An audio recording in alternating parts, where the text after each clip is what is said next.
Thursday, March 4th, we're going to start with a time trial, 2K row. However, there's going to be two scores to this, okay? One is going to be the time it takes you to get your first 500 meters. And then the second score is going to be your actual 2K time. Ladies, we're going to do 2,000 meters because it's a benchmark distance, okay? And in terms of, I know not everybody uses Beyond the Whiteboard, okay? But if you do, it's one of the benchmark scores, and it's just good to have that time. You can always, we would normally have it at, I believe, 1,600. So if you want to take a peek when you're at 1,600, or like you want to take a peek when you're at 400, you can do that too and just have it for your own, personal recording. But anyways, everybody's going to row 2K, and everybody's going to keep track of where their time is at when they hit 500, okay? So it's going to be your two scores. You're going to keep going, though.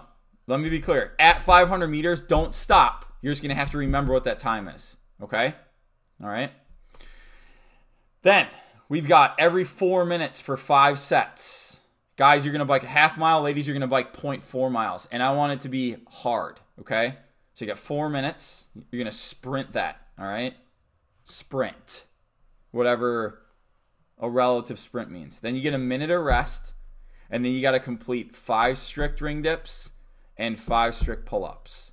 So essentially the bike is probably 50 seconds to a minute and a half, depending on who you are, okay? Or depending on how hard you're going. Okay, then we got a minute of rest.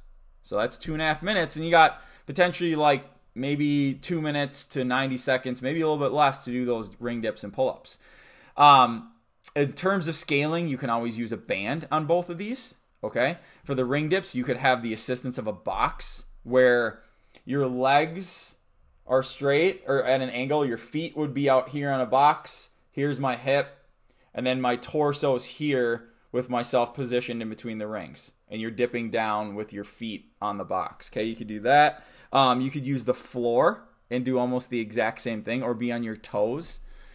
And then for the pull-ups, if rings are going to probably be at a similar height to where you'd have them for a ring row. So if you'd like to do a ring row, you could maybe even do like a deficit ring row and use the same box that you may or may not be using for the ring dips to put your feet up on, lean back, and then do a deficit ring row. So basically what it should look like is within each 4-minute round, a hard cardio sprint on the bike. You've got a minute to regroup, and then you got to do a strict gymnastics complex of ring dips and pull-ups, okay, or a pushing and pulling motion. So you're not going to record anything for that today, just completion, and that should be it. Have fun.